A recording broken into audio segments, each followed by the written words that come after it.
Trump has likened this to the case of the so-called January 6thers, the people who are imprisoned because of their role in January 6th. What do you think of that argument?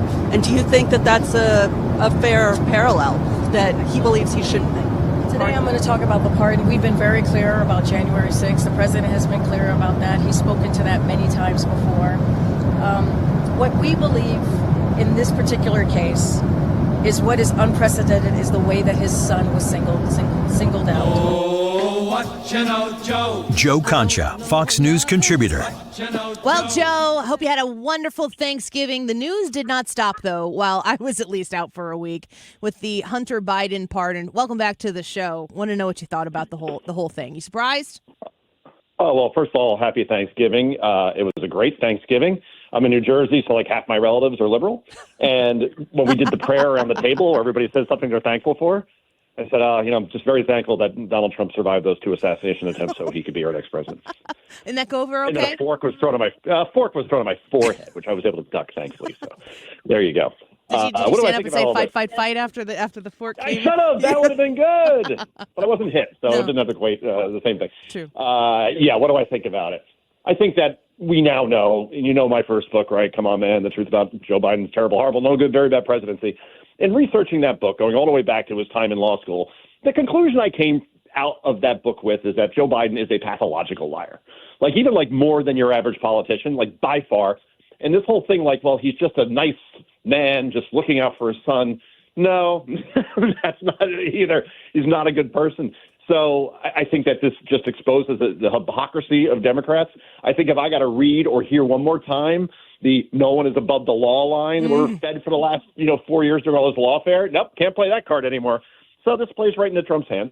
So when he starts to pardon people from January 6th, for example, that are serving these incredibly long jail sentences, even if they didn't, I'd say if you hit an officer, I still say you belong in jail, don't get me wrong. Yeah. But if you just walked into the building that day and now you're going to be in jail for the next couple of years, no, those people should not be in jail for that. So no one's going to be able to argue against Trump doing that because now they lost their moral high ground if they ever had it. Yeah, I completely agree with that. We're speaking with Joe Concha. His current book, How the Left Changed the Way You Vote, it's called Our Broken Elections. You can check that out. Great Christmas gift. I assume that many people are going to be sticking that under the Christmas tree this holiday season. What is that? You've is that my book? Yes, absolutely. No. I read the wrong one. That's Hans von Spakovsky's. That's right. Progressively Worse, Why Today's Democrats Ain't Your Daddy's Donkey. I was going to say, the juxtaposition of where the Democratic Party is today, Progressively Worse, that is Joe Concha's book. When you think about that, what all the thought and effort you put into Progressively Worse, and you compare that with Joe Biden, and you look at here on December 2nd, the way that the Democrat Party is just in ruins. And some of them are not even willing to point at Kamala Harris and say she was a problem. Is the problem bigger than Kamala Harris? What do you make of where they are today? The brand is broken, right? I mean, it didn't matter who the Democrats ran. They were going to lose this election because all they did was replace one old beaten-up 71 Dodge Dart and just put a new coat of paint on it and pretended that it still wasn't a Dodge Dart. In other words, they have a spending problem in a big way that led to all the inflation that we just saw. They have a crime problem with all these DAs just allowing people who get arrested to go right back out into the street. That's driving people out of places like San Francisco and Chicago and New York to places like Tennessee and Texas and Florida. And then obviously the border, when you allow 12 to 15 million people into this country and hundreds of those people are on the terror watch list. I mean, listen to this stat. Under Donald Trump in his 4 years, 14 people on the terror watch list were apprehended at the border. Joe Biden, more than 400. Never good at math, but that's 40 times higher? I mean, it's insane. And when you see what happened on October 7th, that's something that's a real concern. And then they see these wars, we're going to give Ukraine another $800 million for weapons? That war's not going anywhere, all right? Russia's not going to be kicked out of Ukraine, and Ukraine isn't going to kick Russia out, and Russia's not going to be able to get to Kyiv and take over the country. So why do we keep funding this war? We see all these things, and Democrats are now the party of war, right? There's a party of woke, which is not where you want to be, and a party of the elites, coastal elites. You look at that Trump map, and it's all red in the country except for these little blue dots. You know, there's Los Angeles, there's San Francisco, and that's it. So, yeah, they're broken. I don't know what they do in 2028 because if Trump is successful, he gets prices down, whether it's gas, whether it's rent, whether it's groceries. He gets crime under control, at least as much as he can on a federal level, and secures the border.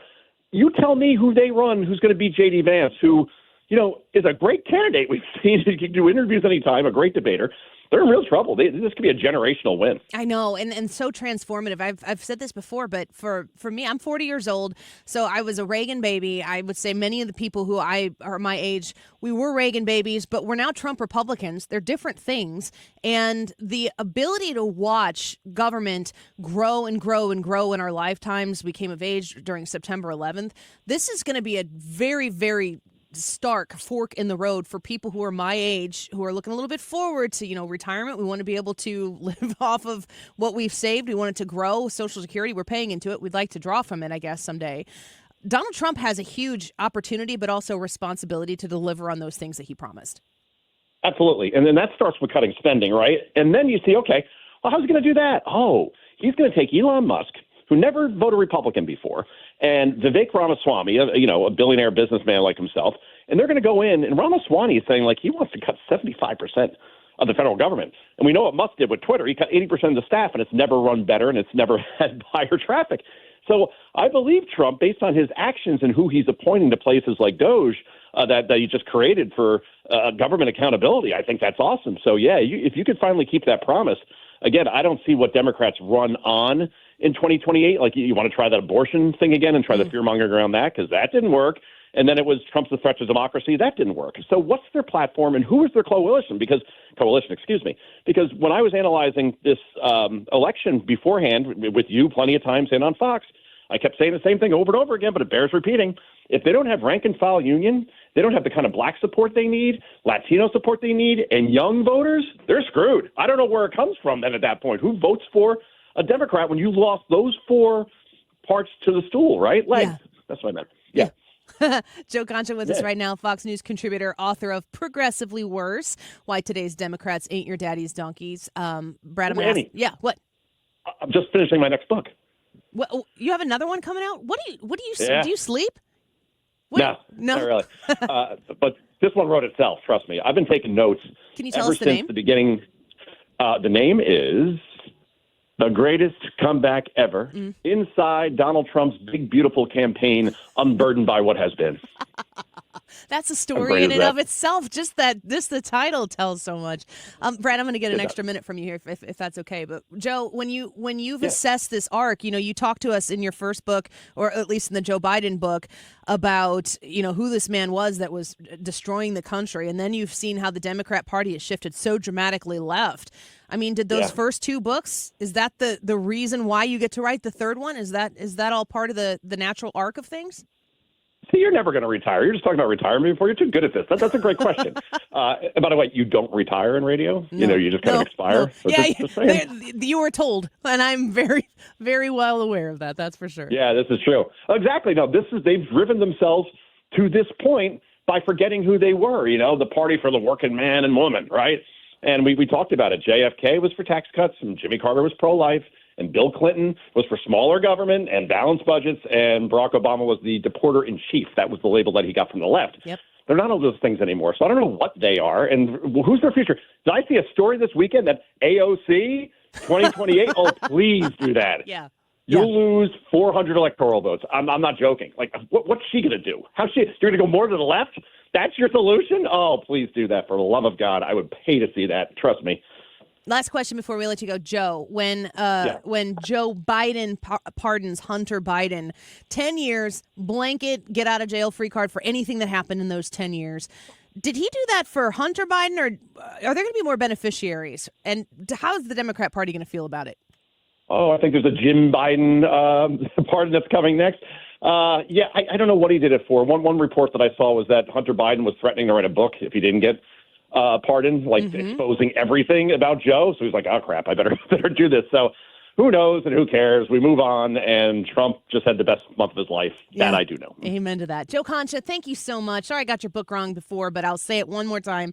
Progressively Worse, Why Today's Democrats Ain't Your Daddy's Donkeys. And I'm excited about the next one coming out. We'll make sure we start promoting that as soon as we can. Joe, thank you for the time today. It's good to have you. Thanks, Eddie. Bye-bye. Take care. Bye-bye. Always great to talk to Joe Concha here on the show. So much energy. And we had some phone problems with him in the first segment he was supposed to be in. So glad we could squeeze him in here now. I've heard that too, that Hunter Biden's like, I'm going to write a tell-all book. I'm about it. I want to know everything. Is he still going to? I don't know. He says he's like He was making that documentary. Wasn't he making the documentary when he showed up at the house? Yeah, and he walked out. It was like give part of it. the finger to the like. He had cameras all around him. Is Hunter the smartest or the dumbest person, or simultaneously the same thing? Why not I don't know. both? I don't know. Conniving? Yes. Great to talk to Joe Concha there on the Annie Frey Show. Go vote in the YouTube live chat poll. Will Joe Biden finish his term? Yes or no? He's got 49 days left. Is he going to make it? We'll see.